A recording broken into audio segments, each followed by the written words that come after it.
Until now, it's developed into a novel. It's about 1,300 pages long. It's called It. It is based on subject material that may be unsuitable for and unsettling to younger and impressionable viewers. Go blow your dad, you mullet-wearing asshole!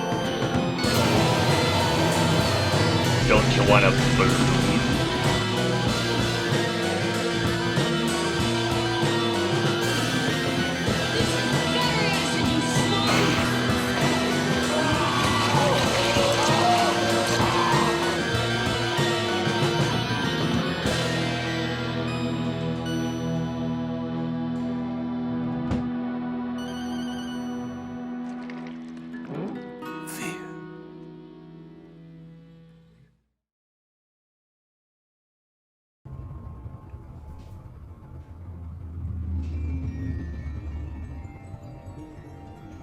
Hello.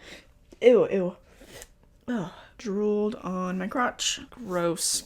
Sorry to break the illusion, but I just drooled all over my crotch. You think this makeup will stop people from taking me seriously? It's too late now. Today is a big one. It's been a long time coming. I'm very excited. Today I am covering the entire It franchise, a deep dive of the book and all 3 adaptations. I'll cover all the best fun facts. I'm gonna get into a ton of book comparisons and just get into all the dirty secrets of the franchise, really. I used to do a very simple comparison series on my channel, and so this video is kind of going to be in the vein of those. So if you're a devoted cult member familiar with those videos, then you probably already know what this one will entail. If you're new here, yes, I run my own virtual cult. It's not that weird, and you can be a member too. All you have to do is click subscribe, super easy. And by clicking the notification bell, it ensures that you never miss our next meeting. Now, some of my cult members are extra devoted. They join the Patreon, and they also donate to my short horror films. I'm currently fundraising for a short horror film called Liked. You can find that GoFundMe linked down below, as well as my last short horror film, Somnum. Take a look, see at what I can do, and then see if you want to fund the next one. But anyway, what will this video entail for you newbies out there? First, I will go through the timeline of the franchise, covering all the behind the scenes, so starting with the book, and then leading all the way up to the new prequel series coming next year. Then we will compare the differences from the book to each movie, and there was a lot of really fucked up stuff that they rightfully took out. So we will go over some of the things from the plot that were omitted, some of my favorite scenes that didn't make it to the movies, and then finally all the stuff that would be quite impossible to adapt. We will also compare all the characters' arcs and the themes that are explored in the book and the movies with each character. And then I will compare some of the actors and kind of pick some favorites. Finally, I will catch you up to speed with the franchise. Where are we now? Where do we sit with the Supercut and the prequel series, as I mentioned? If that sounds good to you, then strap in, bucko. I'm about to take you for a ride, if you couldn't tell. Hopefully you have your snacks in order. Let's get into this deep dive.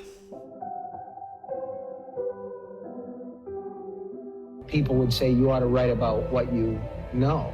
I grew up in a small town. We had no running water. I went to a one-room school with all the grades together, and somebody had to go up to a house and bring back water. And to me, the whole existence was not pastoral or beautiful or anything. It was just boring. I wanted to be in outer space. I wanted to fight monsters in the swamps of the Amazon. So those were the things that I wrote about. Starting with our Lord and Savior Stephen King, master at the written word of horror, apple of our eyes. How did he come up with the idea for It? Let's offer a little bit of context for this period of his life. First of all, he's probably the most famous writer in the world, starting with his novel Carrie in 1974, followed by Salem's Lot in 75, followed by The Shining in 77, and 14 others before he released It in 1986. But there's something quite unique about this period of his career. King says that he was a heavy user of happy powder from 1978 to 1986. But he was churning out some of his ultimate classics like It, Christine, Cujo, which he says that he barely remembers writing at all. He funneled some of his worst impulses into writing, hence why The Shining is such a raw exploration of alcohol addiction. So yes, Stephen King has been sober for over 35 years now, but It is one of the books that he may not remember writing the entirety of. That might explain some of the subject matter that we will go over later. I got some quotes to pull for you. But for now, let's talk about his writing process and his inspirations. A very unlikely base for the story of It is the Three Billy Goats Gruff. Yes, one night as he was walking over a bridge, his overactive imagination got the best of him. And the path went across this bridge,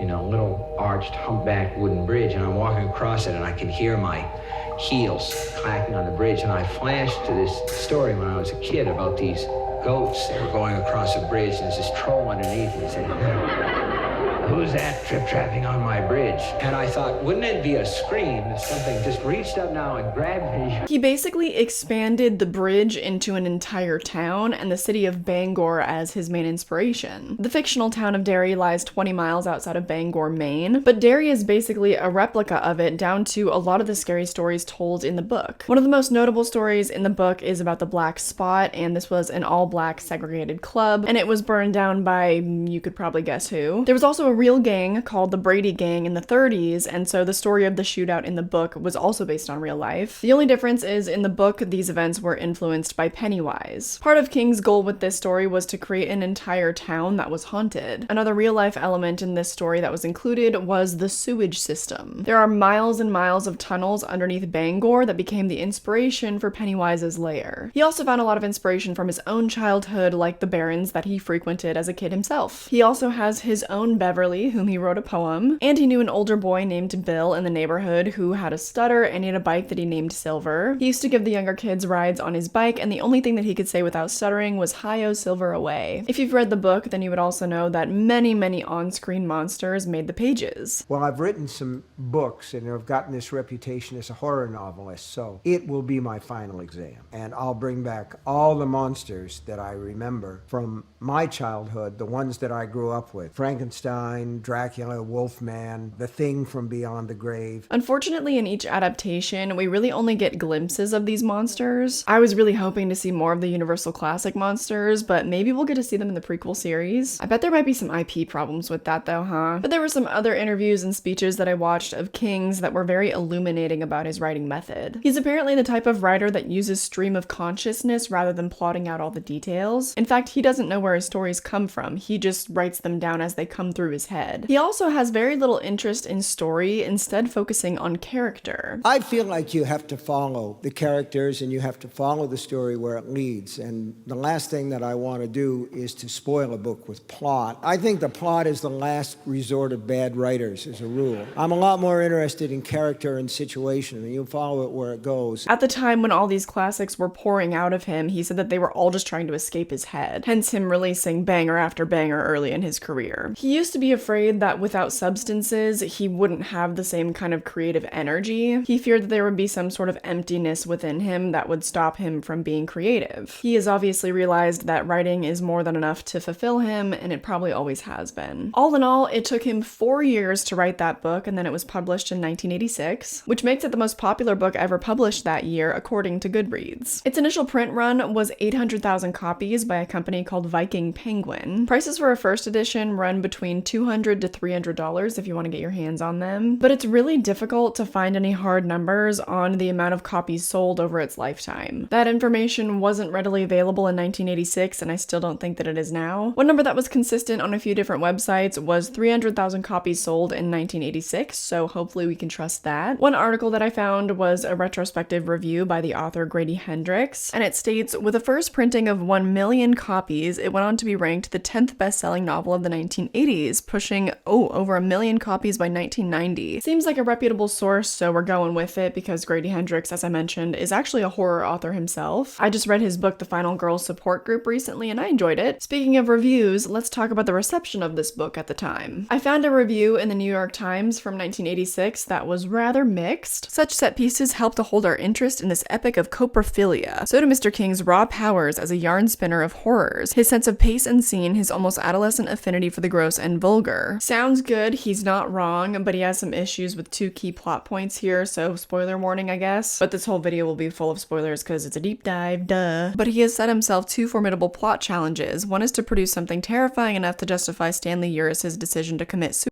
rather than face whatever is lurking in the sewers of Derry. The other is to explain what moved the children to pledge their lives to the city on that fateful day of the blood oath. In neither of these challenges does Mr. King quite succeed. Nothing ever explains why Uris cut his wrists or why the gang has to reunite. I read the book, but it's so dense at over 1,200 pages that I couldn't really tell you if this is an accurate reading. I just know that at least in It Chapter 2, the adaptation, they do a pretty good job of explaining it. And I think they did that in the book too, but at this point, a lot of reading the book is like, was that a memory memory? Was I dreaming? Did I make that up in my head? It's 1,200 pages of pure fever dream. Even the more grounded chapters, because it's just tangents upon highly detailed tangents. I'm inclined to believe this reviewer just forgot that it actually was pretty well explained in the book. And we'll have some quotes to go over later with Stanley where you really see how he cracks up. He also can't explain why the children ever made that promise to one another, and it's like, I don't know, man, ever heard of friendship? Ever heard of loving another human being unconditionally? I mean, they're also just good people. They didn't want children to keep being murdered every 27 years. I don't know why I have beef with this reviewer. He's probably not even alive anymore. Oh,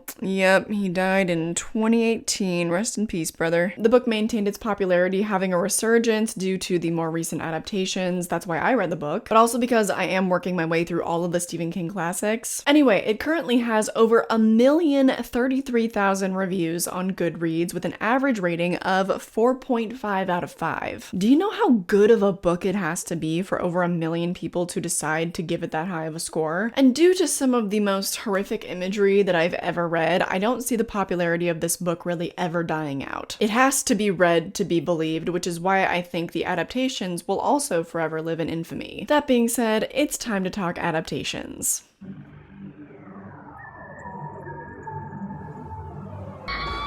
Stephen King's It, starting tomorrow. Just 4 years later, the miniseries was adapted from the novel with director Tommy Lee Wallace. At this time, it wasn't very common for made-for-TV horror films to do much good for the networks. This was only the second made-for-TV Stephen King adaptation, the 24th adaptation overall, though. The only TV adaptation that came before it was Salem's Lot in 1979. At this time, the TV market was dominated by sitcoms and soap operas, and Stephen King movies didn't even do that well in theaters. But what inspired ABC to adapt it was the theatrical success of Pet Sematary in 1989. Crazy fun fact, it was originally slated to be an 8 to 10 episode miniseries with George A. Romero slated to direct. He was fairly involved with pre-production too. He was even involved in some of the storyboarding, but he was ultimately pulled away because of his commitments to Night of the Living Dead. Lawrence D. Cohen was brought on to write the screenplay. He had previously adapted Carrie, and he turned 1,200 pages of novel into 215 pages of script. Because of some issues with the second half of the script and some scheduling issues, Tommy Lee Wallace ended up doing rewrites on the second half of it and also got a writing credit. They shot over the course of 3 months in Vancouver, Canada. They also had a budget of $12 million,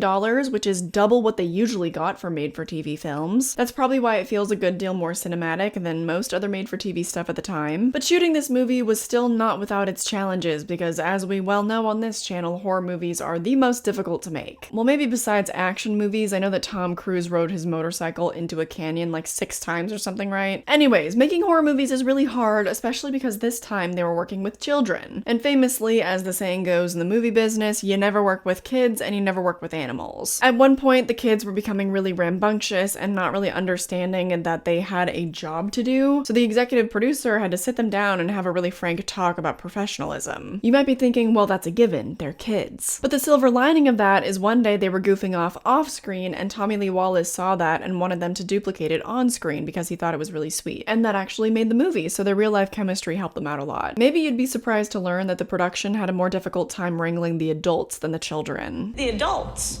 were when they got all the adults together, because some of them knew each other and they were all buddies, they were actually more noisy than the kids. We used to try to make each other throw up, okay? By being as gross as we possibly could, right? To make the other person gag. We're adults, you know, sort of. It just got louder and louder and louder until the assistant director finally came in and said, "You guys have to leave." So if you couldn't tell, everyone was just having a blast. I know I love throwing up. No, I'm just kidding. I have a fear of it. It triggers my anxiety. And then it's like, oh, what came first, the chicken or the egg? Because when I have anxiety, then that also makes me throw up sometimes. Anyways, everyone was really kind to each other. The on-screen bully was also one of the nicest kids on set, which was kind of a surprise to the Americans. He knew that that's not the way I felt. I'd always apologize afterwards. And the Americans were quite astounded by that. They thought, well, you're playing a part. What they say about Canadians is really true. I wish that I could say the same for Tim Curry, but he wasn't always so friendly. Okay, well, I'm kind of kidding, because one time he took it upon himself to entertain an entire theater full of child extras because they were having some production delays, and they were blissfully unaware that he was the monster in the movie. But in terms of interacting with the lead children, he really did keep his distance from everyone. Yeah, working with Tim Curry was great. Like, he was a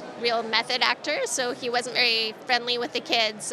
He just kind of of sat in his cast chair chain smoking, and when the kids would walk by, he would kind of leer at us so that we would genuinely fear him. And yeah, we did. He was a bit of a creep. He was kind of creepy. Regardless of whether he was friendly with the kids, they were all interviewed as adults at this convention, and they all pretty much said the exact same thing, that working with him was a masterclass in acting, that he could turn the character on and off at the drop of a hat, and that working with Tim sometimes made the moment feel really real. And so, speaking of him, let's actually talk about his involvement. When asked about Stephen King and the Pennywise documentary, Tim Curry said that he reads most of his books because he tells a whacking good story, so that was also probably why he accepted this role. But naturally, as the monster in the movie, he went through quite a bit of torture. During pre-production, he had to do some makeup tests, and they made 3 separate molds of his head. He strongly rejected them, and my guess why is because if you see all the facial acting that he does, I think it probably would have just weighed him down. He was successful enough on his own with just the one head prosthetic and all the face paint. He made his way into children's nightmares for decades. Obviously, the piece of casting that worked the best in the show was Tim Curry as Pennywise. At the time, there was some doubt about it because he hadn't played a part like that before. You gotta be pretty gutsy as an actor to say, I'm gonna put on clown makeup and play a villain. And you've seen Pennywise's influence echo through the years. On American Horror Story Freak Show, there was a guy dressed up as a clown, and that character owes a lot to Pennywise. That excerpt is from Back to Derry, an oral history, and it has all the information you could ever dream of. I've also shown clips from Pennywise, The Story of It, which is a documentary you can find on Screambox. Normally, I would do my best to summarize everything into a compact essay, but with this franchise, it's literally just too much. I highly recommend checking out both of those things, as well as my entire resource master post that'll be linked down below. That will fill in any of the gaps that you would desire to fill in. Because the last thing that I want to cover about this film is about the practical effects. Particularly, I found the giant spider to be fascinating. It's such a weird translation of what's actually on the page. But to be fair, there was literally no way to actually translate what's on the page. Chapter 2 has the exact same issue. Anyway, we don't really get to see too much of the spider in action in the movie, despite the painstaking process they went through to get it to do a bunch of cool stuff. Also, apparently there was a huge communication issue with what they wanted and the spider they were delivered. This is a quote from Tommy Lee Wallace. What they assembled on set was very, very different. Not chunky at all, very lean and mean. That's a pretty big change to have sprung on you a few hours before you're supposed to shoot. I don't mind saying that I was hugely upset and considered scrapping the whole thing and starting from scratch, but there simply was no more time and no more money. With advance notice, which absolutely should have happened, there might have been some other solution, but in this case, the show simply had to go on. I would have loved an extended sequence of the spider to see what it was really made of. As is, the movie's ending is a little bit weird, and Tommy Lee Wallace doesn't seem to be the biggest fan of it. He expresses in the oral history, as well as in the documentary, how he is not really fond of Night 2, or the second half of the film. It fell short according to his own standards, but regardless, people loved it. About 17 million people tuned in for Night 1, and 19 million people tuned in for Night 2, marking it the biggest success for the studio of the year. To put that into perspective, you know the pop cultural phenomenon of House of the Dragon? The first episode of that show drew 10 million viewers. Night 2 of It from 1990 drew double that amount. Like, that was a massive event. The reviews were all super positive as well. The next week in the newspapers, people were raving about it. They called it the creepiest production ever made for broadcast TV. They said it was among the better miniseries of any genre offered that year. They received many nominations across various TV award show bodies. The composer also won a Primetime Emmy Award. And the legacy lives on completely, with most of its actors still returning to conventions. Thank you for keeping it alive. When we did this, there were feature films of Stephen King works. We didn't believe for a second that this was going to have the traction that it had. Almost 30 years later, I have people telling me almost on a daily basis on social media how much my character helped them get through a phase in their life. I never in a million years would have thought that the impact would be as it is. So thank you. Weird how sometimes you don't even know when you're capturing lightning in a bottle. Now, critically, it hasn't exactly maintained its prestige. With 134,000 ratings, it sits at a 6.8 on IMDb. It has the same score on Rotten Tomatoes with a 68% and a 64% audience rating. On Letterboxd, it fares pretty much exactly the same with a 3.2 rating with over 230,000 reviews. I think that it fares much better by word of mouth because if you watch any YouTubers that were alive in the 1990s, they still hold so much love for this film. And they're really not shy about telling you how much more they love Tim Curry than Bill Skarsgård. I think a good amount of the It community has just sort of trauma bonded over it. So it was going to be a massive undertaking for anyone to try and tell the story again. But in 2017, Andy Muschietti and a giant team behind him did just that.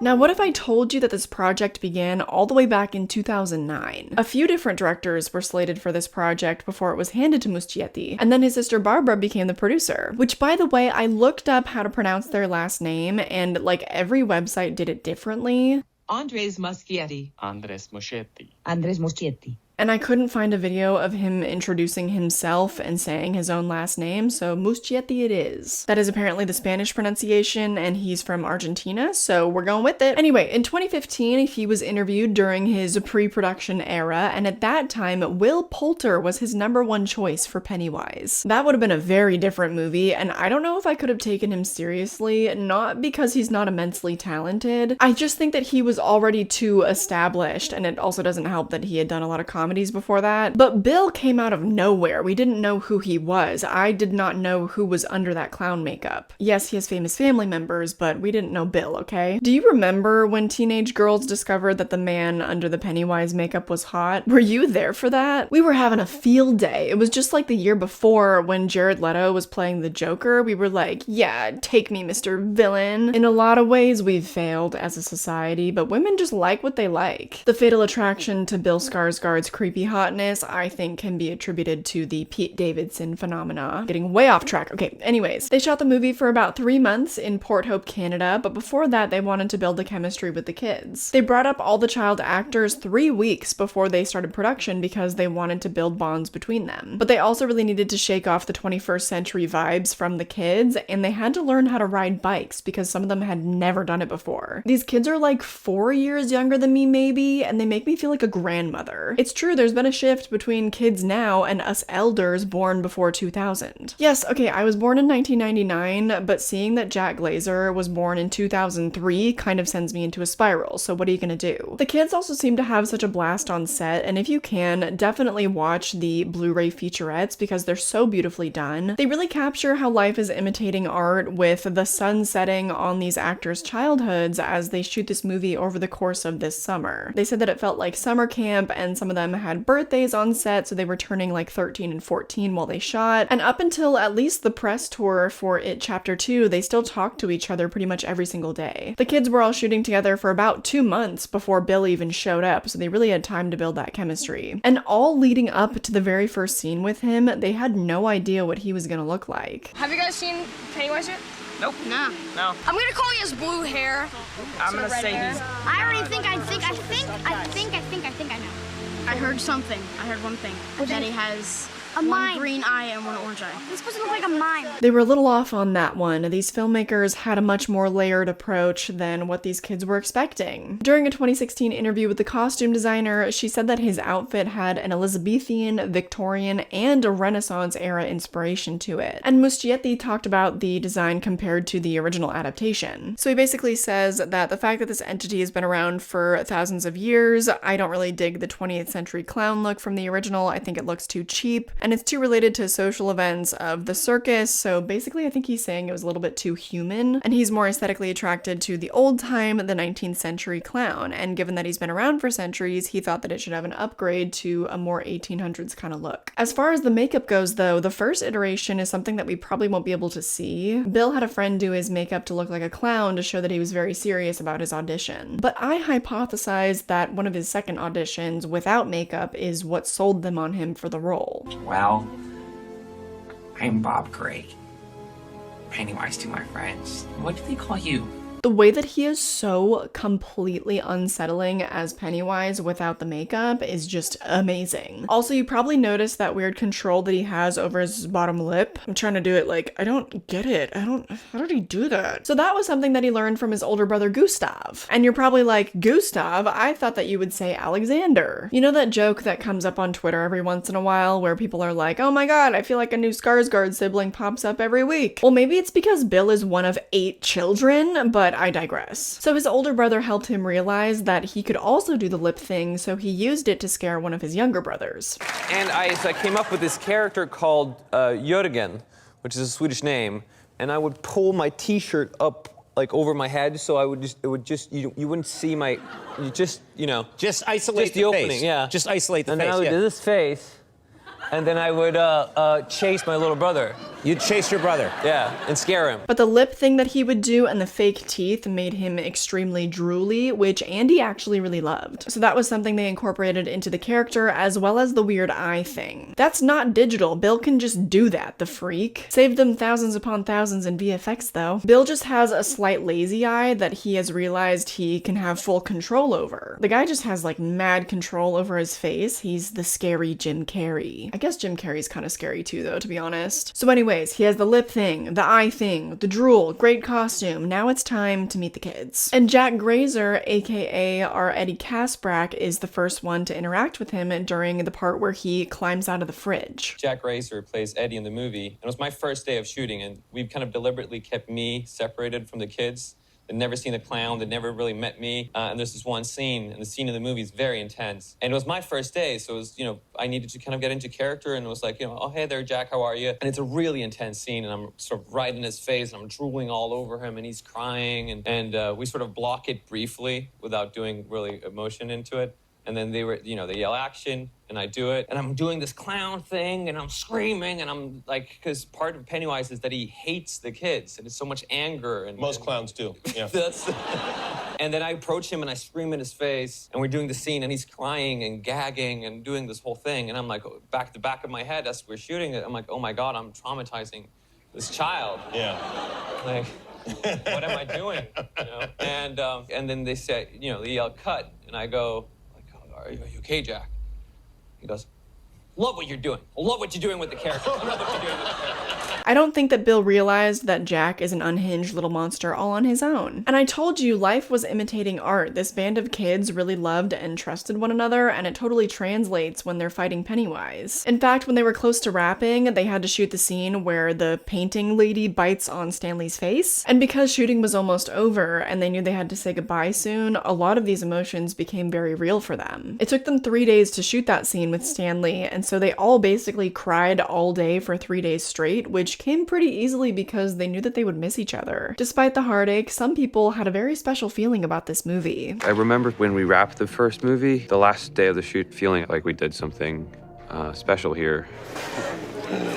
Cheers, guys. Cheers. But you don't dare to trust that feeling because you're like, what if you're wrong? Can I just say that I love that they take the martini drink with Bill still just in his face makeup? I was cracking up at this. But he was right, and I don't know if he knew just how right he was. It premiered at the Chinese Theater in Hollywood on September 5th of 2017, and then subsequently in 28 other countries. As reported by Variety, it became the top horror pre-seller in history. After having a production budget of $35 to $40 million, it grossed over $700 million worldwide. It played in 4,103 theaters, setting a record for most venues for an R-rated film, as well as setting the record for the largest opening for an R-rated horror movie. I'm not going to belabor each and every record that it broke because it was a lot of them. And the critical response was pretty outstanding as well. Entertainment journalism companies like Vanity Fair and IndieWire were even saying that it was Oscar-worthy. Most of the reviewers praised how the filmmakers seemed to make this movie with a lot of love, but the highest praise definitely went to the acting. From the Chicago Sun-Times, when a film of this magnitude has so many young characters front and center in the lead roles, so much depends on the casting. And in this case, there is not a single misstep. Each of these young actors has at least one major moment in the spotlight, and each is unique and likable and real. In fact, the non-horror storylines, the development of the relationships in this film, all of that is so strong, it would have been a compelling movie on those elements alone. From Roger Ebert's review website, but what Bill Skarsgård does with the role works well precisely because he doesn't appear to be laboring so hard to frighten us. He doesn't vamp it up, he's coy, he toys with these kids, making his sudden bursts of insane clown hostility that much more shocking. And general audiences were obsessed with this movie, let me tell you. At the time, I was 18, and this just gave me a thirst for Stephen King and horror. I had always loved horror. I grew up on Corpse Bride and the Goosebumps books, Scary Stories to Tell in the Dark, but this was one of my first R-rated horror movies I ever saw at the cinema. It might have been the first. The only one that I could think of that I might have seen before would be The Conjuring 2, but I don't know who would have taken me to that. I was was too young to go see it by myself. It really got my generation into Stephen King. It welcomed a whole new generation into the horror sphere. And I'm not even gonna list off every award nomination and win. I'm just gonna let them scroll on the screen because, mama, who has the time? And the pop cultural impact of this, let me just tell you, there were little girls in the panel audiences that would tell Finn Wolfhard that he saved their lives. First things first, Finn, I just want to thank you so much for all you've done for me. You have saved me. I was on the verge of taking my life until I found you, and it makes me so happy. Stop it! Don't do that. I know that he's also in Stranger Things, and he was in a band called Calpurnia and all of that, so, you know, there's layers. But the point is, everyone fell in love with these kids. The pop cultural phenomena, it was a lot. And of course, all of that resounding success meant only one thing.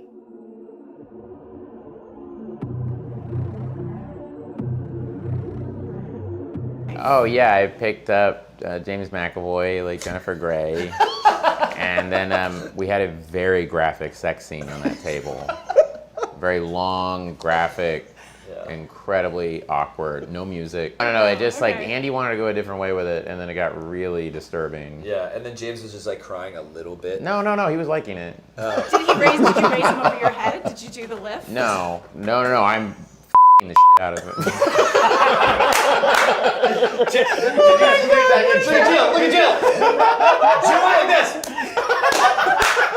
If you couldn't tell, the wild rumpus continues. And it only gets rumpusier because now they have double the cast. And let's talk about casting here because we have a very funny story with Bill Hader. This may be one of the most unique ways that anyone has ever been casted because he got the job because of Finn Wolfhard. Both Bill Hader's agent and Andy Muschietti came to him and they were like, so there's this 14-year-old that really wants you to play the older version of him. And thank goodness he was down because he is probably my favorite casting choice of all the adults. What's crazy is that Finn had just been speaking it into existence since day one. He brings it up in multiple interviews for It 2017. Look to your left and say who should play that person in the next movie. Bill Hader. And chosen you. Oh, Bill Hader for you. We're all always hypothesizing on who would be the older selves. We'd pitch ideas to each other. And from the beginning, I was always Bill Hader. That asshole Finn decided to throw my name in the mix. It was almost like real life and the character of like, oh man, I want to be like that guy, like when I'm older.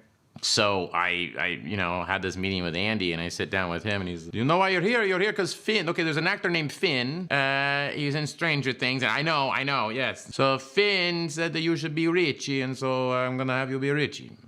Okay, cool. They got some other superstars though, like Jessica Chastain, who plays the older version of Beverly. Though Andy and Barbara already had a relationship with her because of the work they did together on Mama. They got James McAvoy to play the older version of Bill, and he agreed to do it because he was so taken by Jaden's performance in the first movie. For all the adults though, Barbara had 3 criteria for their casting. First, they had to look a lot like the kids because we all know how distracting it is when those things don't really add up. They had to be great actors, of course, and they had to want to be in the film. Every actor they cast met that criteria, and I would say that some of them even went above and beyond. Isaiah Mustafa even put off his flight to go to his wedding to audition for them. The casting process for me, it's probably the hardest one I've ever been through. We put him through the ringer, this poor man. At that point, we had auditioned him 8 times, I think. We needed to read one more thing, and the casting director calls me and says, listen, he can't really do it today because he's on his way to the airport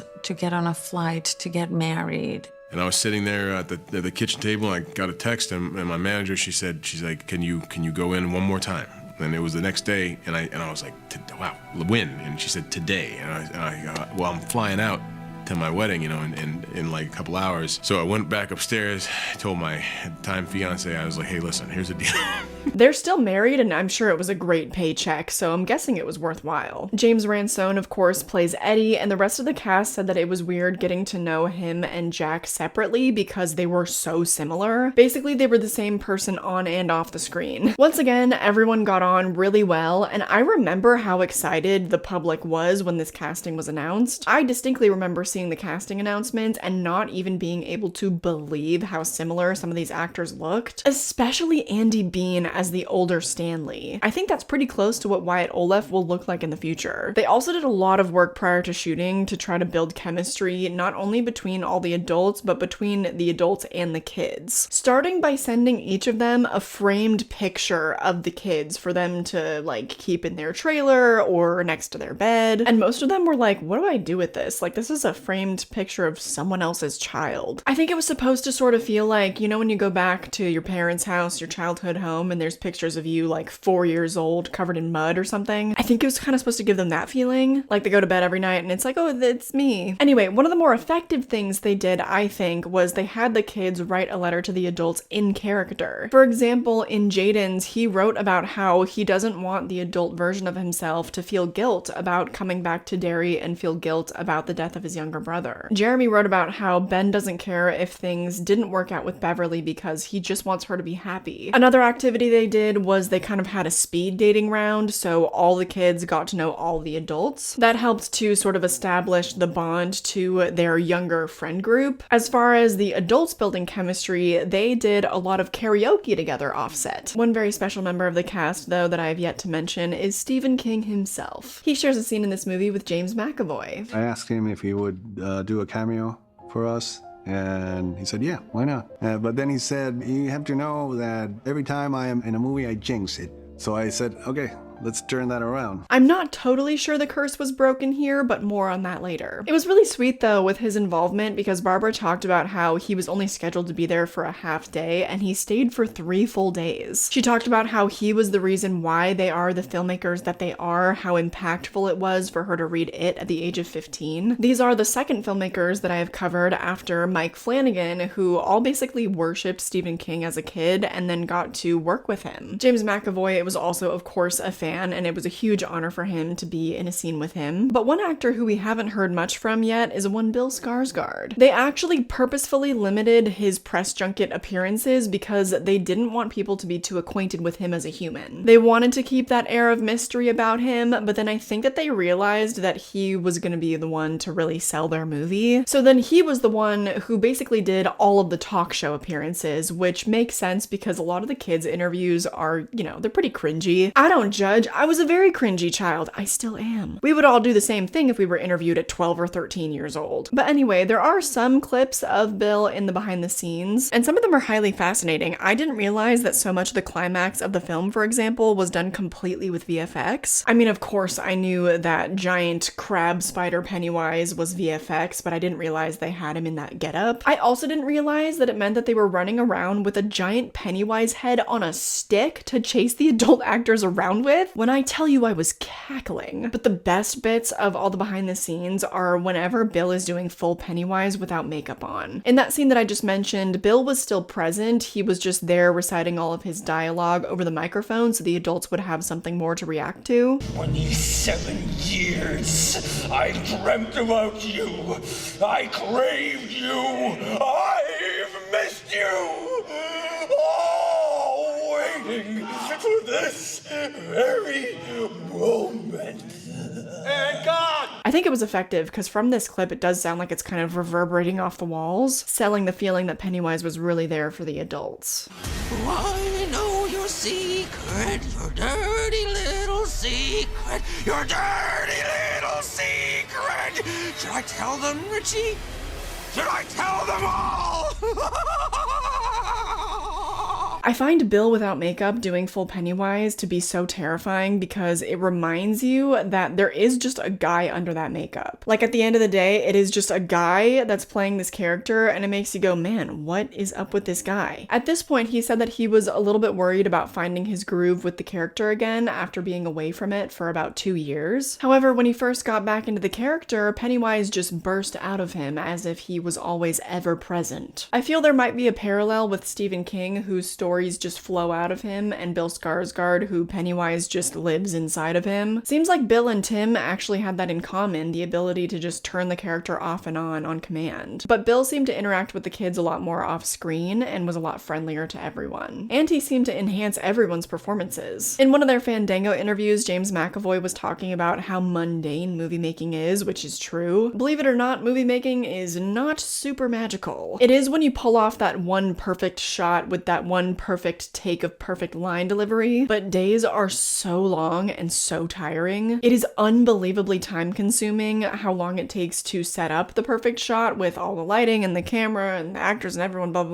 blah. So for most of the day, the actors, the assistants, whoever are just waiting around for other people to do their jobs. But anyway, James was saying that because of this, they were all pretty exhausted, and that led to sort of a lack of terror on set, but being in close proximity to Bill helped. They needed all the help they could get for an 86-day shoot, a true marathon. The last scene I did was where when Ben is getting suffocated by all the sand coming in, and I look down and I go, oh, you're like, and I close the clubhouse, door on top of him, and I go, you fatty little loser, and I shut that, and I leave. And that was the last thing that we did. Andy Muschietti, the director, he loves filming so much that he just wouldn't call a cut. It's just like, do it again, and because he knew that was the last scene, the last take that we would do of the movie, and he was just trying to hold on to it for as long as he could. I get it, they were working on a once-in-a-lifetime pop cultural sensation of a franchise that Andy had loved since he was a kid. I can see not wanting to say goodbye to something like that, especially because it went on to make $473 million worldwide, although the box office success was not matched by the critical success this time. Criticisms really made the rounds. I don't think that there is anything in this movie that did not meet some criticism at some point, except for the one resounding positive consensus that Bill Hader's performance was one of the best of the movie, and Muschietti gets some praise for his command of the style that definitely carries over from It 2017. But a lot of people had issues with the length, the scares, the CGI. Critically, it's at a 62% on Rotten Tomatoes, with an audience score of 78%, which is not that bad. Although, while It 2017 has a 3.5 on Letterboxd, It Chapter 2 dropped down to a 3.0. Boo! I'm editing now, and I don't know what happened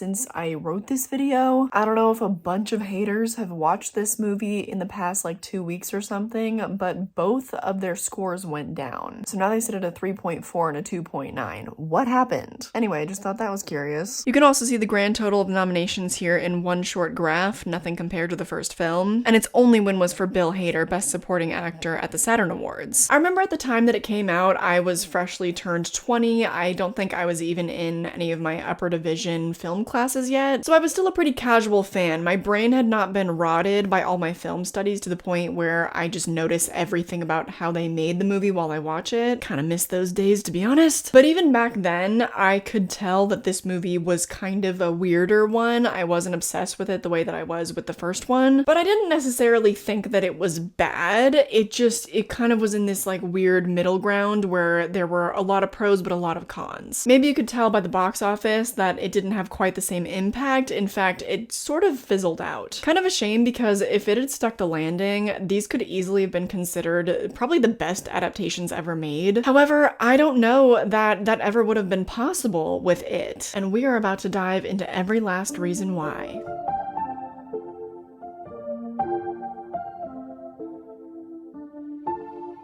I'm gonna kick off this chapter talking about all the scenes that were super hammed up in the book and then very watered down on screen. Then I'll share all the scenes that were changed beyond recognition from the book and all the scenes that were just downright omitted from the book. Well, probably not all of them, my god, don't want to be here all day. Finally, I'm gonna go over all the moments of the book that I think would have just been straight up impossible to adapt to screen, and how that's basically why neither adaptation was quite able to stick the landing. This is my copy of It, and there's a stamp on the bottom, but I don't think you can read it anymore. It's from September 4th, 1998. That's dated almost a year before I was even born, so my copy is old as shit. And on the inside, it says first signet printing September 1987, so I actually think this is a first edition for a softcover. Unfortunately, I got it used, and it was already just absolutely falling apart. In fact, I used the cover as a bookmark. So this is what I will be reading out of. I don't think I'm gonna bother to tell you what page number, because I'm sure that in most editions it'll be different. Anyways, so the first major differences we're going to be going over are all the scenes that were trimmed down, I think, to maybe make them more digestible for the movies. I'm sure for the first movie, this was done for the TV ratings because they couldn't do anything too crazy. And for the film adaptations, I think it was probably done simply just because of time. But for instance, rather than just having the scene of Henry carving up Ben and then him tumbling down the hill with a bit of a chase, the remake is definitely more accurate to the book in that scene, but in the book, it is violent. Ben tumbles down the hill for way longer, hitting a bunch of his body parts, completely tearing up his clothes. Victor throws rocks at him, and one of them hits his cheekbone, and he gets this really terrible cut bruise. He sprains his ankle really terribly. He's wearing really thick clothing, like a sweatshirt and jeans, and they even get all ripped up. And at one point he notices that all the ripped parts of his clothing are also covered in blood, so he is just like head to toe covered in injuries. That's just one rather benign example, but I'm sure you could imagine that pretty much any horror scene in the movie is super prolonged and much more horrific in the book. For example, in the book, you meet just about every single kind of monster, mostly the Universal Classic monsters. The mummy is there, the Wolfman is there, and especially as it torments Richie. Obviously, they got rid of that for the remake, just with little homages flashing here and there, because it takes place in the 80s rather than having it set in the 50s, staying true to the book, which I think makes a lot of sense because Andy grew up in the 80s, so he knows a lot about that time period. He and Barbara were also fans of New Kids on the Block, which is why that is featured in the movie. I think another thing the remake does well is how they kind of ham up these really scary circumstances that would really only be scary to kids. I love that. I don't really know another movie that does it so well, where it takes a regular experience and then it's turned harrowing through the childlike perspective. For example, one of the very first scenes of the movie of Georgie going into the basement, it really reawakened my own childhood fear because we had not one but two basements in my childhood home. There was the one with the washer and dryer that was a little bit of a guest bedroom, and then there was the wine cellar in the kitchen. Ooh, mama. Anyway, there's another one in the book where after they're finished with Ben finds a hiding spot, they go on and they actually find Bill and Eddie. When Ben finds Eddie, there's like blood gushing out of his nose and he's having a terrible asthma attack. And that does happen in the movie. They do find each other, but again, it's not as violent. What's different in the book is then we follow Bill through this whole chapter on a harrowing adventure to try to go get Eddie's asthma medicine. It demonstrates how fast he is on his bike. He bikes through intersections, almost getting hit by cars, almost hitting pedestrians. Though I think they do enough in the movies to kind of demonstrate Bill's character before that happens, so it's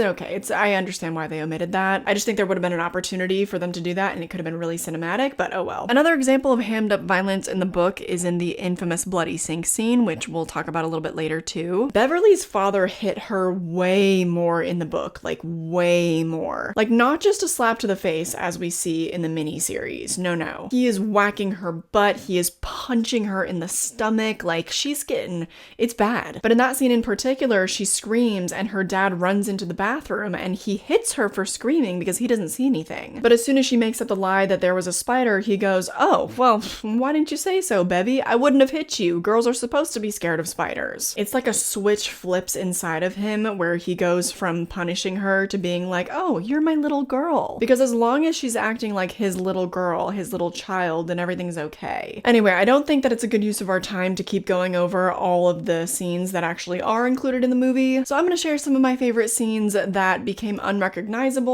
or were just omitted entirely. The first one is not a favorite, but it does sort of exemplify how a lot of Mike's story is trimmed away completely from the movies. He has a whole different life in the book. His parents did not die in a fire, but rather his father actually dies slowly from cancer in a facility. He goes to visit him in the hospital, and he and his dad kind of refuse to acknowledge the emotions of what's going on because they also don't really acknowledge that he's dying. So there's this really sad tension there, and I think that it's because his dad knows that he won't really be around to guide his son any longer. He tells him this really horrific story about the black spot, which is featured very briefly in, I think, both of the movies. I know it's at least in the remake because it's one of the events that Ben tells them about when they're at the quarry. But like I mentioned, that was one of the real stories from Bangor, Maine, and I think it was his father sort of attempting to tell him like, hey, this is the world that we live in. You need to be aware of what our skin color means in terms of your safety. Like I said, in the remake, they changed this to Mike having had parents who burnt to death in the fire, which I think actually might be a little bit more impactful because it makes it a bit more personal to Mike. Although I don't think that they're super explicit about it. Like, I don't actually know if it was an accident in the movie, but it is implied that they were murdered. We're definitely going to circle back to Mike once we start talking about theme, so more on that later. For now, let's talk about one of my favorite scenes of the book, but I do need to provide some context first. You know Patrick Hockstetter, who isn't even a character in the movies, he's just another brainless follower of Henry Bowers. In the book, he has his own entire chapter that is,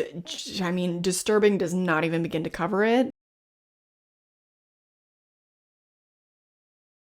Basically, he's a sociopath, and they leave breadcrumbs earlier in the story about how he likes to show other kids on the playground his pencil box full of dead flies. But it continues to build because this whole chapter is actually from his perspective, and he starts talking about how he has a special fridge in the woods where he puts the dead bodies of animals he kills. The absolute worst moment of his whole chapter, I think, is the fact that he steals his neighbor's puppy and he puts it in the fridge to slowly starve to death. I was in shambles about that. I was more shook up about that than the fact that he killed his baby sibling. The whole chapter is written in his voice, and it's just so eerie when he's like, when the baby came home, my meals stopped coming on time. And he also hated when the baby would cry, so one day he just went upstairs and he turned the baby over onto his stomach until he stopped breathing, and then rolled him back over, went downstairs, and like went back to his little drawing. No, none of those are my favorite scenes in the book, don't worry. No. One of my favorite scenes is when this little shit gets his comeuppance. More context though, because there's just a lot to this character in the book. Patrick loves to mess with people in primal ways. That's just like how he entertains himself, especially with Henry Bowers. Beverly ends up finding Henry Bowers' group of friends as they're all lighting their farts on fire outside, and she's just hiding and watching them. But then two of the boys leave, so it just leaves Patrick and Henry there, and while their pants are still down, Patrick decides to mess with him by starting to rub Henry. This causes Henry to get aroused, which then ultimately makes him angry, and so he threatens to kill Patrick and calls him a homophobic slur. Which, tangent incoming. Maybe we should talk about that more. The fact that many boys' first sexual experiences are non-consensual like that one. I was recently at the Catalina wine mixer, and I would see men older than me like sexually harassing their friends in the name of jokes. A lot of people have their shirts off, so they're like twisting each other's nipples or like cupping their boobs like or tapping each other's nuts. What the hell is y'all's obsession with touching each other's genitalia? I feel like it's one of those unspoken things that maybe we should speak about more. Like, let's not do that, yeah? And I know for some men listening, they're gonna have a knee-jerk reaction of like, well, that's just guys being boys. Think about that, babes, okay? Were you an offender? Is that why you're defensive? Or were you a victim and you don't want to see yourself as such? Anyway, with that, I feel like you can start to see that there was just so much that Stephen King touched on theme-wise in the book that these poor filmmakers never had a chance of covering all of it. Anyway, so back to one of my favorite scenes in the book. Henry leaves in a storm, right? And so then Patrick goes off and finds his fridge. But when he opens it to look at his collection of dead animals or whatever he's doing, a bunch of giant flying leeches come out and latch onto him, and it's like this slow, gross, gruesome death. It was so disgusting. I think that would have been such a fun scene to put to screen, but I mean, Patrick is just not really that important of a character, so I get it. Maybe they'll pay homage to that in the prequel series, but more on that later yet again. Something completely omitted as well in the book that I think I would have found interesting is the fact that Tom comes after Beverly. He follows her to Maine. In fact, in the book, he and Audra even end up spending one night in the same motel right before everything goes down. Then Tom is pretty unceremoniously possessed and killed by Pennywise. Beverly decides to leave his body in Derry and declares him missing, and good for her. Another scene from the book that became kind of unrecognizable is how they discovered how to defeat Pennywise. In the book, as kids, they have an underground clubhouse, which you see in It Chapter 2, where they perform a Native American ritual. They burn green wood to inspire visions, and Richie is the only one that actually gets to have said vision of Pennywise arriving on Earth. Hi, just popping in while editing again, because I guess I forgot that during Mike and Bill's ego death trip of a lifetime, we actually do get to see Pennywise arrive to Earth. It's just in It Chapter 2, they have Mike be the one to experience this, which I think actually makes sense, but I don't know how I feel about the whole, like, getting the information from this rural Native American tribe. Seems like kind of a regressive portrayal of Native people, but I don't know, maybe I'm not the one to speak on that. And Bill also does separate research into the ritual of Chud, where each of the opponents has a psychic fight and they bite each other's tongues, metaphorically, I guess. And whoever laughs first and lets go of the other's tongue loses. And that's basically the entire ritual of Chud in the book. They don't have all their little mementos and everything like It Chapter 2. It's a little fuzzy because the whole scene is just so psychedelic and weird, but I'm pretty sure it's implied that Pennywise arrived on Earth at the same time as the dinosaurs and may even have been on the asteroid that killed the dinosaurs. And I will be getting much more into Pennywise when we get into the last section of this chapter, but I do have one more omitted scene that I want to talk about today because I think it is the most infamous one. If you've looked into this at all, if you are anything past a casual fan, you probably know what scene I'm about to talk about. In the book, after the final battle battle, the children become lost in the sewers. Eddie has lost his superior sense of direction, they're all hopelessly lost, and Beverly really calmly makes a huge decision. She realizes that to get them to calm down, for them to all trust each other and have an everlasting bond, she decides to let them run a train on her. Starting with Eddie and ending with Bill, she has sex with every member of the Losers Club, and there's quite a bit of graphic detail. I'm not going to get into any of the detail because I think reading any of that would probably constitute as child porn.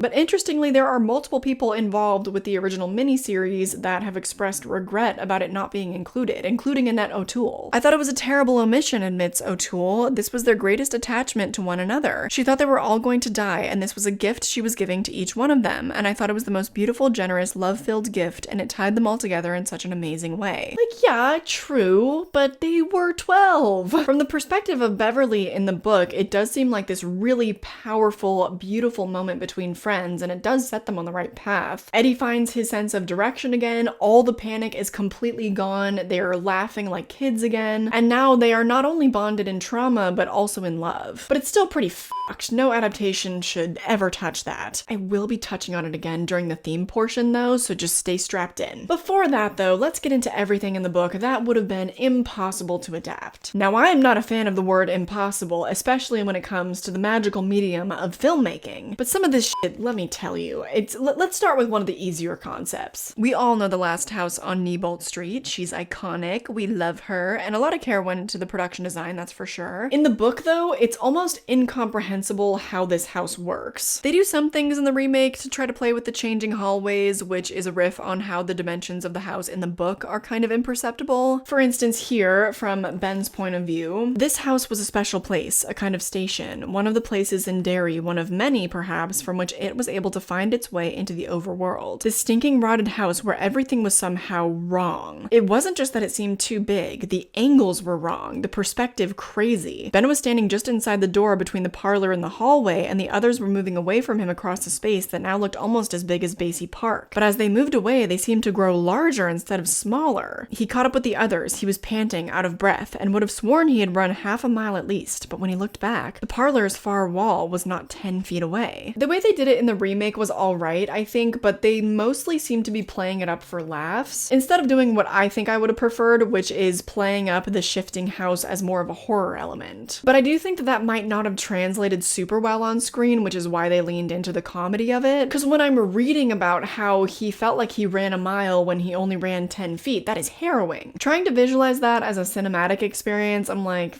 eh. So now moving on to its chapter. Yes, there is a chapter in this book that is entirely from the perspective of Pennywise. I would have loved to have seen them recreate this chapter, but I think it would have kind of demystified Pennywise a bit. In this chapter, like I said, we follow the inner monologue of Pennywise and his perspective on these children. He also talks about the turtle, which is a concept in this book that I don't know if I will adequately explain. So let me just read this little section here. Something new had happened. For the first time in forever, something new. Before the universe, there had only been two things. One was itself, and the other was the turtle. It thought that maybe the turtle was dead, had been dead for the last billion years or so. Even if it wasn't, it was still a stupid old thing, and even if the turtle had vomited the universe out whole, that didn't change the fact of its stupidity. You get this, like, or its point of view, and it's this, like, very kind of basic, childlike, simple, you know, and he goes, these stupid kids, and they don't leave me alone, and the turtle is dumb, and it's like, it's just kind of this, it seems like a child wrote it, right? All he wants to do is sleep and eat and sleep and eat and sleep and eat. That's all he wants to do. I wish that any of the adaptations could have better captured the ancientness of Pennywise a bit more. You understand that he is a being that's somewhat incomprehensible to the human mind, and you also feel a malevolence. But in the book, he's an extremely simple being. I mean, like Bill said, all he wants to do is eat and sleep. I don't see how they would ever translate that to screen, reading this from the perspective of Pennywise. I hope they don't ever try. I don't ever need to see Pennywise putting on his makeup and contemplating his motivations, you know what I mean? So moving on to the finale of the book, there is so much about this that I just don't think would be possible to adapt. Like I said, all the turtle stuff is a lot to grasp. I'm gonna try to get into that a little bit more. But before that, let's get into the final form of Pennywise, because that's something that I don't think has been captured by either movie either. I think the remakes do it a little bit better because they get a bit more into the deadlights, and I think light is a really good concept for the final form of Pennywise because light is intangible. You can't physically grasp it, like the laws of it are really complex, which I think is a really good metaphor for Pennywise. So anyways, we see a spider in the miniseries and then crab Pennywise in It Chapter 2 in the deadlights, and I think the miniseries actually might have been closer to the book. A nightmare spider from beyond time and space, a spider from beyond the fevered imaginings of whatever inmates may live in the deepest depths of hell. No, Bill thought coldly, not a spider either, not really, but this shape isn't one it picked out of our minds. It's just the closest thing our minds can come to whatever it really is, the deadlights. It works when you're reading it because when you're reading, it's not like you have a TV in your head. I mean, some of us have great imaginations, that's why I love reading, but it's not actually possible to literally see what you're reading. Your thoughts are really layered and complex, so when you read, you have a really interesting, layered, like multi-dimensional image in your mind. You can see it, which I don't think you can really do in the movies. Seeing and watching are different things, trust me. Because no matter how weird the image is on screen, it's still a solid image, which I don't think really has a grasp on the complexity of the final form of it. A few pages later, we then get the mind battle between Bill and it, which is definitely the most complex area of the book. And hence why the screen adaptations had weak endings, you're about to find out why. So Bill is standing face to face with the spider it in its chambers when it throws him across the room, but then he realizes that he wasn't physically thrown, he's still standing there eye to eye with it, and that basically just happened in his mind. He was thrown at a speed of 1,000 miles an hour past piles of bones, some human, some not, speeding like a rocket-powered dart in a wind tunnel, now angling upward but not toward light but towards dark, some titanic dark, and exploding outward into utter blackness. The blackness was everything. The blackness was the cosmos and the universe. And the floor of the blackness was hard.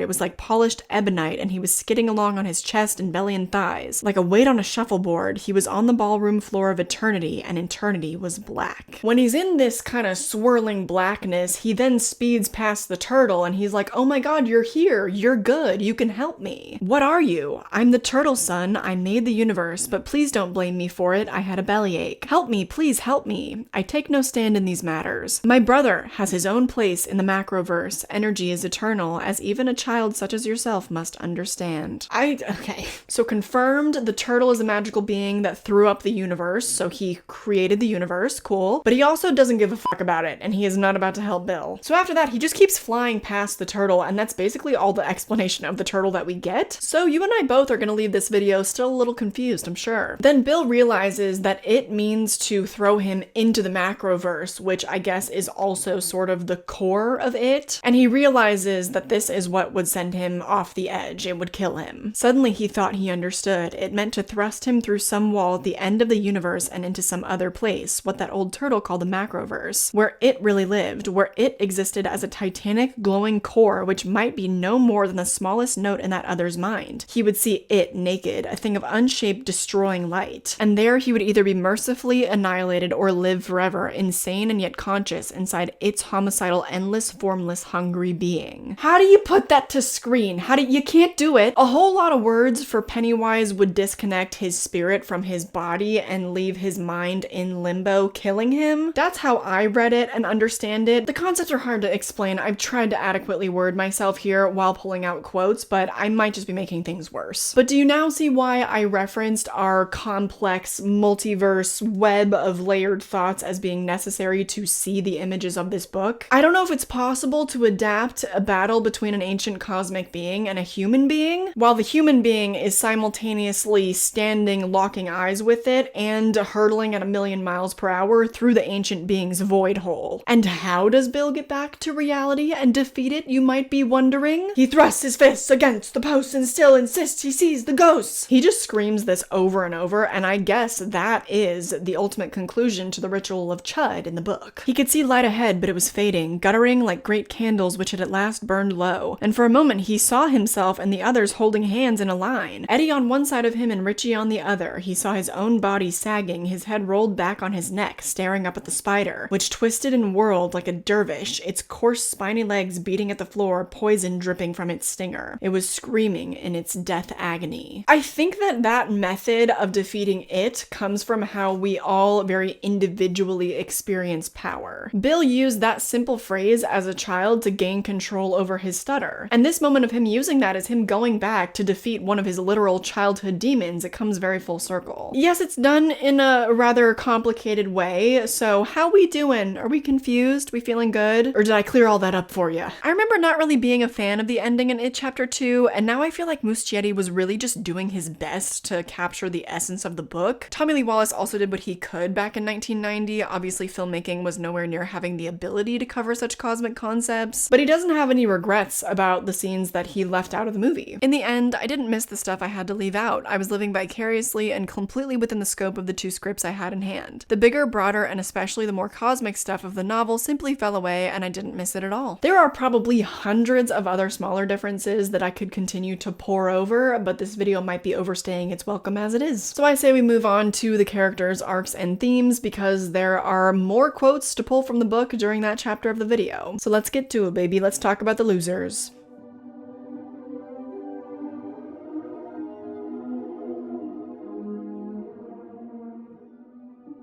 The overarching theme of this book, among probably hundreds of other smaller ones, is power. Power and childhood. There is a lot to get into. Each character comes to power from childhood to adulthood, like Beverly. Beverly is one of the more complex characters because of her gender. For me, Beverly Marsh was the 1950s female child who was oppressed based on her gender. Bev wants to help. I hope it's okay. I mean, she's a girl. Very stringent ideals of how women should behave. Let me see that. Bev's father is extremely critical of her developing sexuality. Poetry from some boy. That's a big theme in the novel. The domestic and sexual violence against Bev is a major theme. It's not as much, I don't think, in the miniseries, but it's there a little bit. The whole book, she is suffering under male oppression, which I think is even better explored in the book because her mother is still alive. I think that exacerbates the theme because in the book, you just feel her helplessness even more. Because even though she has another parental figure, she can't even do anything to help Beverly, really. It also goes along with all the adults in Derry being infected by it. If you watch more closely, really there isn't a single adult in Derry that acts normally. I don't know if the miniseries captured that quite as well. But Beverly, I think, has the most interesting arc conclusion because of what happens in that most unspeakable scene. But in that scene, she really becomes the most powerful member of that group. She senses that this is something for him, something extraordinarily special, something like flying. She feels powerful. She feels a sense of triumph rise up strongly within her. Is this what her father was afraid of? Well, he might be. There was power in this act, all right? A chain-breaking power that was blood deep. Don't worry, that's all I'm gonna read from that scene. But she defies her abuser. She understands her power as a woman and single-handedly saves them from being stuck in the sewers forever. Unfortunately, cycles of abuse are cycles for a reason. And when you leave Derry, part of its defense mechanism is that you forget about Derry. You forget about your childhood. So she ends up marrying a man who is exactly like her father, but the minute that she gets the phone call from Mike, she begins to remember and that power from childhood comes back to her. I'm glad that in It Chapter 2 it was a bit more graphic because it is more true to the book, and I think sometimes it's important not to water these things down. And speaking of the movies, there is not a single actress that plays Beverly that I don't love. I don't think I could choose a favorite here. I mean, Emily Perkins is so underrated. She went on to be in one of our favorite werewolf movies, Ginger Snaps. Annette O'Toole is such a darling. It's impossible not to fall in love with her in this movie. Sophia Lillis and Jessica Chastain are just like bona fide raw talents, so I don't think I really need to explain myself there. Though there are a few things that I do think might put Sophia Lillis at the top for me, the first being her meet cute with Ben. This scene is one of the sweetest things ever captured. I love the inclusion of New Kids on the Block as their connection point. That scene and how the blood is much more accurately a metaphor for her period. Womanhood scares her because of how her dad treats her as a woman, so naturally getting her period was the most reasonable way to explore this. Growing up as a cis girl, like there's always that fear of, oh my god, am I gonna get my period at school? Is it gonna bleed through my pants? A lot of us walk around strapped with tampons, you know what I mean? Because there is so much shame and stigma around periods. Well, I guess not as much anymore, but certainly still in the 80s, and when your father is abusing you to no end. Womanhood is realizing how differently men treat you, that's for sure. I remember being a kid and before puberty, when all the girls were actually a little bit bigger than the boys. There was a lot more equality back then. It was nice, but I'm almost 6 feet tall. I'm a big ass bitch, so I can take care of myself. Anyways, speaking of Sophia Lillis still, the moments between her and Al Marsh, it's because because of how well she plays up that tension. She acts with her entire body as she goes rigid whenever he touches her. She's just, I mean, she's fantastic. So I do think that puts Sophia at the top, but I love all of them. And her character has my favorite power arc, I think, out of anybody. The other characters that help us explore that power arc the best are definitely Bill and, oddly enough, Henry Bowers. I'll go over Henry quickly because his is pretty straightforward. There's the obvious power imbalance between him and his father that I don't think is really explored that much in the movies. His father is almost completely omitted from the miniseries, right? You do get a taste of their relationship from the remake, though, the way that he watches them when he's outside of the school. Also, when his father comes home when he's shooting the gun, Henry's demeanor completely changes and he tenses up when his father touches him. So the abuse and everything is definitely implied, it comes through. But in the book, it's really emphasized how much of an influence his father has on him, specifically with his racism. Henry murders Mike's dog, and his dad is like, "Good job, son." The only way he ever gets any validation from his father is by being a piece of shit, which I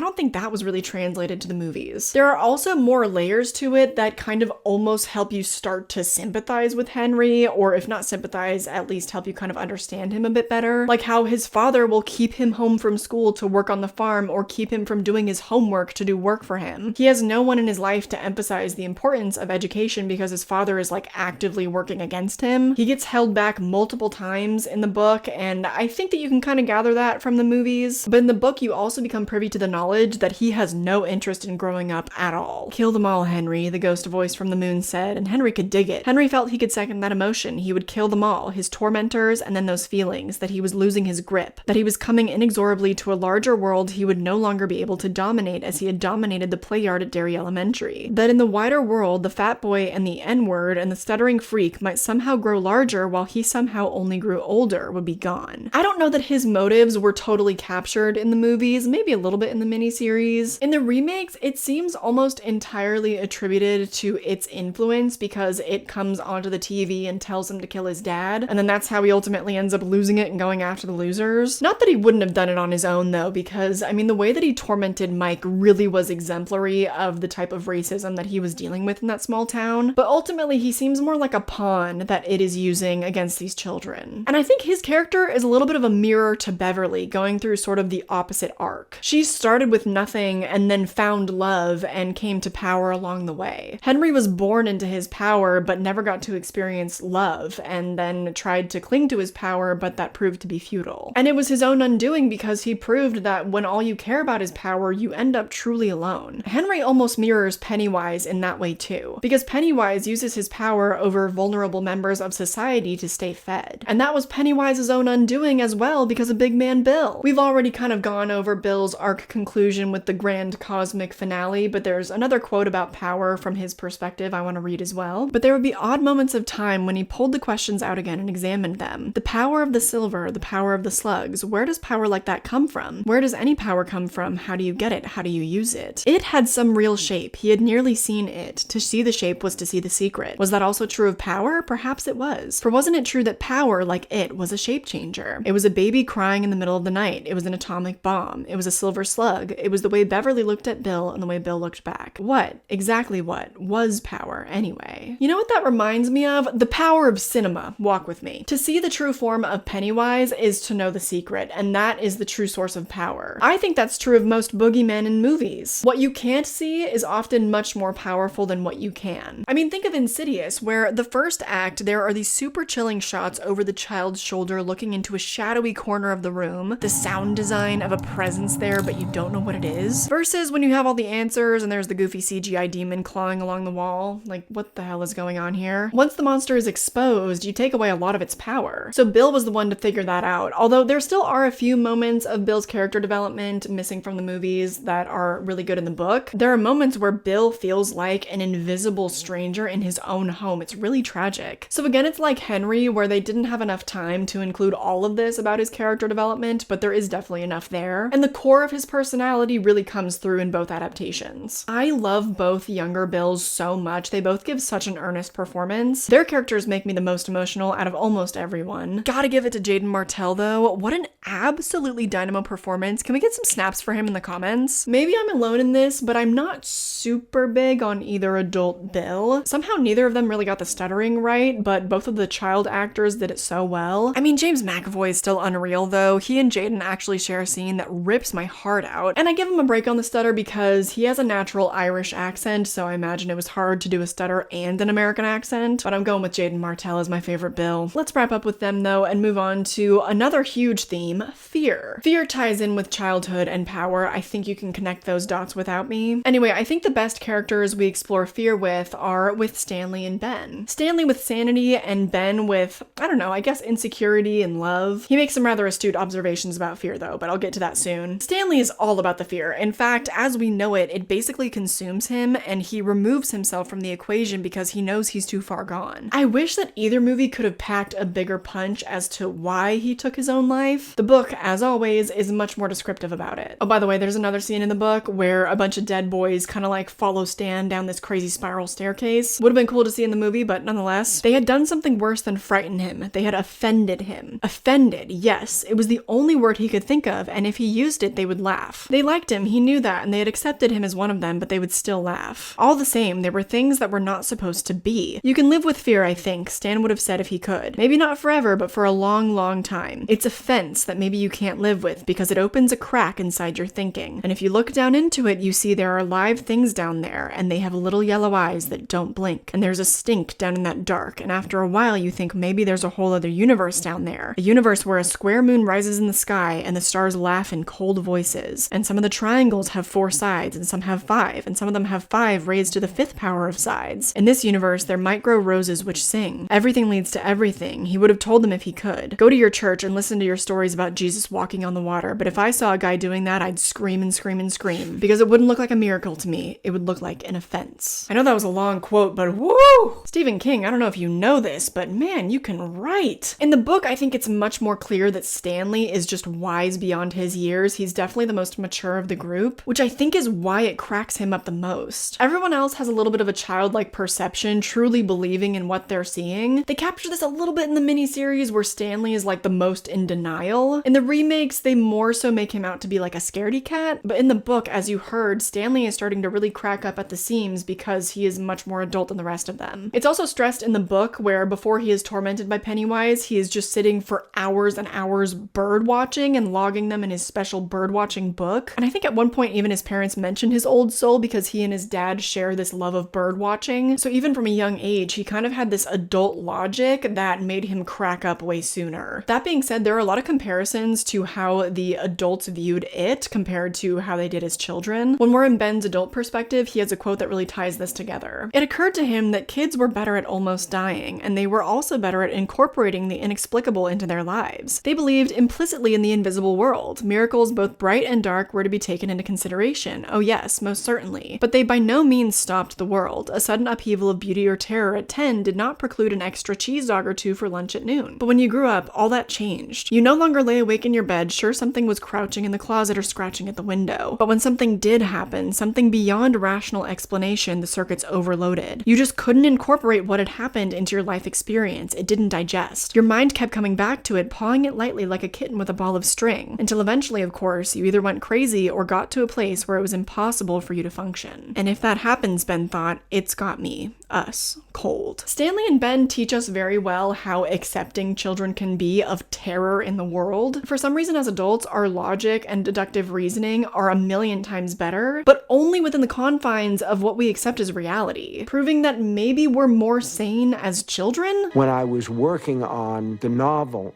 I was living in Bangor, which was the basis for Derry. I walked up the street one day, and there was this little kid sitting in the dust at the side of the road, drawing and talking to herself about imaginary people and what they were doing. And I was thinking, if an adult was sitting in the dirt like that and talking to himself, they take them away to the nearest mental institution. But we understand that kids have a wider perspective, their imaginations are unfettered.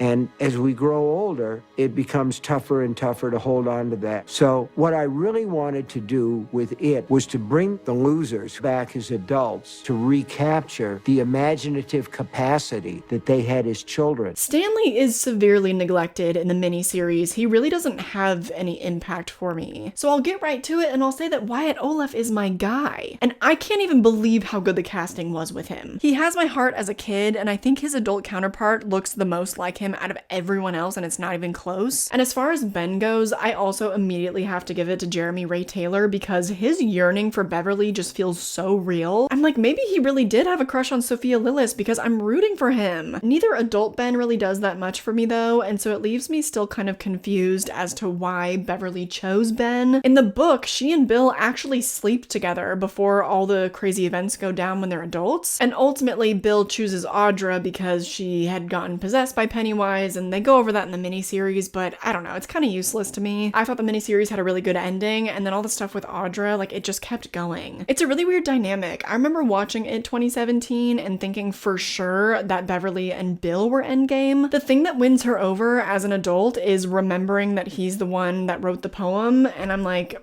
okay. Are we sure that it has nothing to do with how ridiculously hot he is now? Who did you think was endgame for Beverly? Were you team Bill or team Ben? The last big theme that I want to cover is childhood innocence, which I think we can explore with Richie. I think leaving the book aside, actually, the place where we can explore this the most is It Chapter 2, where Richie is struggling with his sexuality. When he's young, playing with the other boy in the arcade, he's innocently trying to spend time with his crush, but it's ruined by Henry. And then you compare that to the young love between Ben and Beverly, or Beverly and Bill, and it's like, wait a minute. Queer children have been robbed of that young love for decades and decades. And whenever you bring up something like that, people are like, stop trying to push your agenda on children. Literally, what is this? What is this? This is imposing a sexual ideology on children, literally making child actors kiss each other. If you can do that with a straight love story, you can do it with some gay kids. I'm not sorry. The pain of this bleeds into Richie's adulthood, which is actually what Pennywise chooses to torment him with. Richie actually has my very favorite arc next to Beverly because he starts out as this kid that masks all his pain with humor, to finally releasing his emotions once they've come out the other side of it and embracing one of his deepest truths. Can you really tell me you didn't start tearing up when he started to carve their initials into the wood? I think maybe you could also tell that I'm really partial to the remake versions of Richie, especially in It Chapter 2 because Bill Hader has my heart, and little gay Finn Wolfhard does too. It's a really interesting conclusion. I think they did that with Richie because he had the least depth in the book. I don't remember him being gay in the book. In fact, one of the first things I remember about his character is when he and Beverly are hanging out together alone for the first time. She's teaching him how to yo-yo while I think they're waiting for a movie to start or something, and he's getting all nervous because of how beautiful she is. Maybe he's a bisexual icon in the book, but I do not recall. And I studied this thing, okay? But sticking with Richie, one other theme I wanted to explore is leaving childhood, because that's another really poignant theme that's explored with Richie, is the energy of childhood and how we lose that. The energy you drew on so extravagantly when you were a kid, the energy you thought would never exhaust itself that slipped away somewhere between 18 and 24, to be replaced by something much duller, something as bogus as a kokai. It was no big deal, it didn't go all at once with a bang, and maybe Richie thought that's the scary part. How you don't stop being a kid all at once with a big explosive bang. The kid in you just leaked out like the air out of a tire. And one day you looked in the mirror and there was a grown-up looking back at you. I feel exactly what he's talking about right now and the horrors of becoming an adult. I'm about to turn 24 in about 2 weeks here, and there has been a noticeable shift from my childhood to my early 20s to now. I know my older subscribers are gonna be like, you ain't seen nothing yet, youngin'. But you know the main difference that I notice? What the hell happened to my happiness and my boundless spirit? What happened to sleeping for 8 hours and actually feeling refreshed in the morning? It is slow. It's a slow life suck, and we all die in the end. But as Richie comes back to Derry, some of that childhood energy starts to come back. And thus we circle back to power. Are we actually more powerful as children? Not just because of that endless pool of energy that we have, but also because of how much more open our minds are. Because not only is there so much bad that we just inherently believe in, but because there's also so much good. Remember, it's drawing on that childhood energy and childhood power for Bill that ultimately kills it. Now, the only two characters that we haven't talked about yet are Mike and Eddie. They represent oppression in childhood the best, in my opinion, although, I don't know, I'd throw Beverly in there too. Unfortunately for Mike, that's something that probably would have followed him to adulthood regardless of if he tried to get a grip on his past. The miniseries does a decent job. They at least really don't shy away from using the N-word to drive home Henry's racism. In the remake, it's done much differently, with Mike's opening demonstrating how blackness means you have to actively try not to become one of the lambs for slaughter in society. There's also the implication that maybe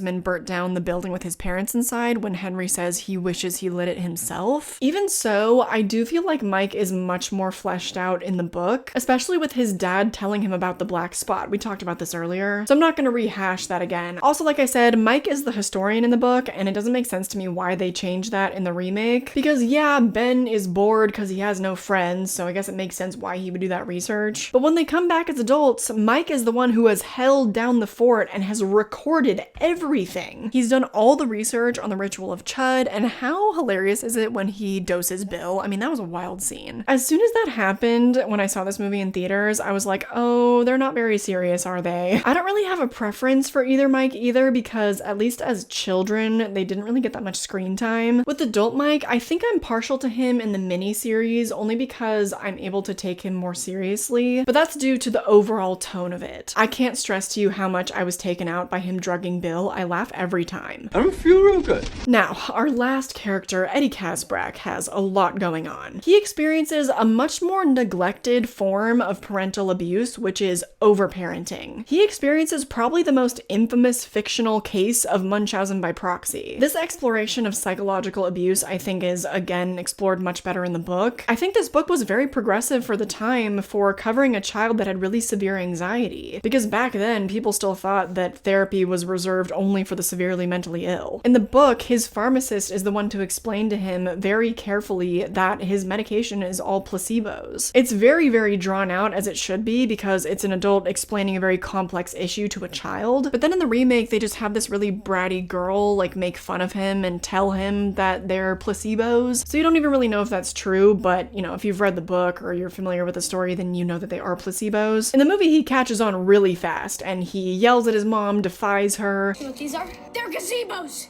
They're bullshit! Whereas in the book, when he's sitting there with this pharmacist, he is slowly succumbing to an anxiety attack, a full-on panic attack because he can't breathe. But he thinks it's his asthma, so while he's receiving this information, all he can think about is that his pharmacist is basically withholding his inhaler from him. It's really, really stressful, so I find it a lot more impactful in the book. But at least in It Chapter 2, they still have Eddie marry a woman that is basically his mom. He goes through the exact same thing that Beverly does, but unlike her, he doesn't really come out the other side of it. The miniseries does him so dirty and somehow makes him even more pathetic. He never moved out of his mom's house and he dies a virgin. But oh my god, is that not one of the sweetest scenes of the entire franchise? I could never sleep with somebody that I didn't love, and I've never really loved anyone except you guys. It makes it really hard to choose between Eddie's because I love James Ransone so much. I mean, how do you choose between that and Eddie's death with Bill crying over him? You just can't do it. And I've consumed so much of your time already, I think I should just leave it up to you. The point is that combining all of these guys together is the ultimate coming-of-age cocktail. And maybe the point of it all is that we don't have to leave our childhoods behind. Maybe that's where we can draw our strength. And that the most important thing in life is the relationships that we make. Those won't necessarily be with our family, but rather who we choose to surround ourselves with. And that surviving childhood is hard. We're all so brave. I feel like it also kind of gets down to the bottom of human nature. It's just like a fact of life that you have a childhood and then you spend the rest of your life unpacking it. Even if your childhood wasn't that traumatic, like a bunch of stuff comes up as you age and then you gotta deal with it all over again. So I guess at the end of the day, Stephen King is really saying, get some help. Go to therapy. There's a lot. Thematically, I could keep going and going and going, but have I not spoken enough? That will do it for all the themes of It.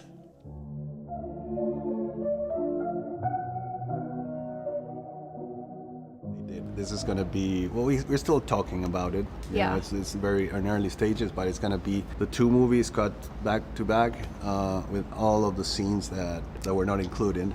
Is there something in particular that was most important to you that you were like, I need people to see this? Oh yeah, should I tell you? Yeah.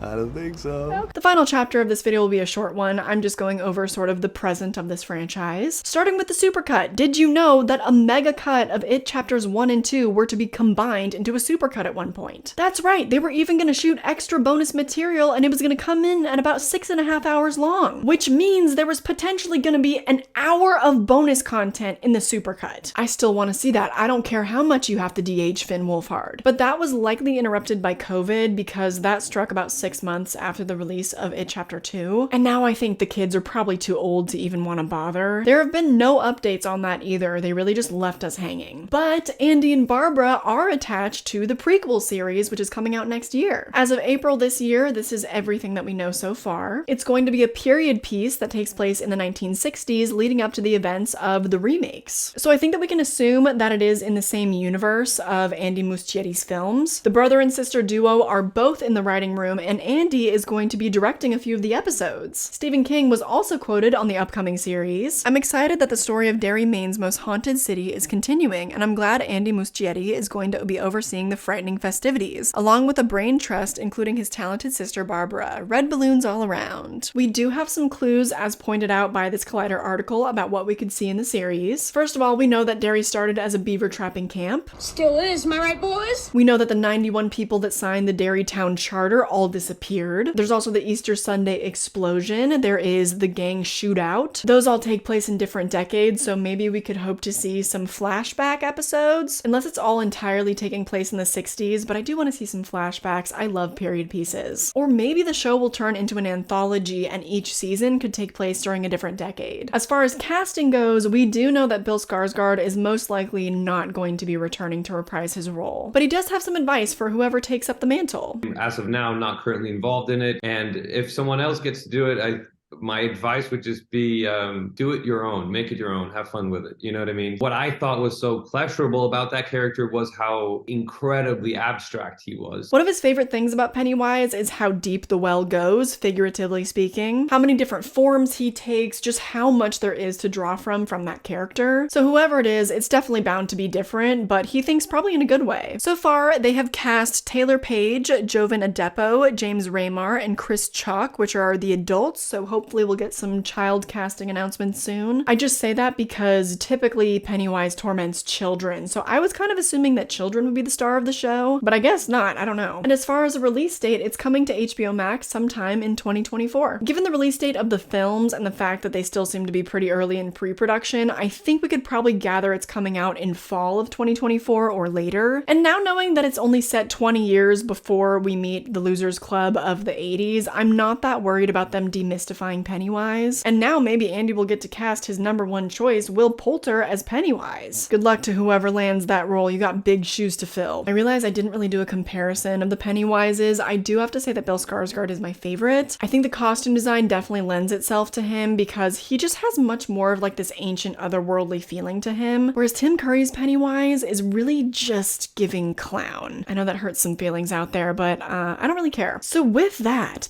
is truly everything that I have for you today. This is probably the second longest video I've ever put out, if not maybe the longest. And if you've made it this far, wow, I'm really proud of you, buddy. But if you've made it this far without subscribing, then what are we even doing here? I've clearly mesmerized you, so just join the cult already. And like I said, if you want to be an even more devoted member of this cult, then join the Patreon. These people here are my patrons. Yes, a big thank you to them. The Patreon is always linked in the description box, and I post 4 to 6 bonus videos every single month. And I couldn't do this without these people. They really keep the lights on. I've been hunkered away for weeks working on this script. It's probably going to take me days to edit it, and that's not even including the months that it took me to read this book. So a big hand to these people, okay, because they allow me the time to do all the reading, the researching, the writing, the editing, everything. So if you want to contribute to making sure that this content is still being made and available for free for everyone else, then join the Patreon and get that bonus content. I also post updates to my short films, so you get all the behind the scenes info, which is stuff that the public is not privy to. And you're then considered a producer of this channel, and you will be credited in my short film. All really good stuff, but if that's not for you, then I totally get it. All the rest of my social media is linked down below. That's where I will keep you updated on all the content that's coming. You get a little bit of behind the scenes on the stuff that I'm working on. Go nuts, have fun over there. I've probably posted some really cute pictures of me in this little cosplay. But more than anything else, if you don't do any of that, all I hope is that you enjoy this video and that I catch you in the next one. Bye! 3 hours and 15 minutes. This took me 3 hours and 15 minutes to record. Huh?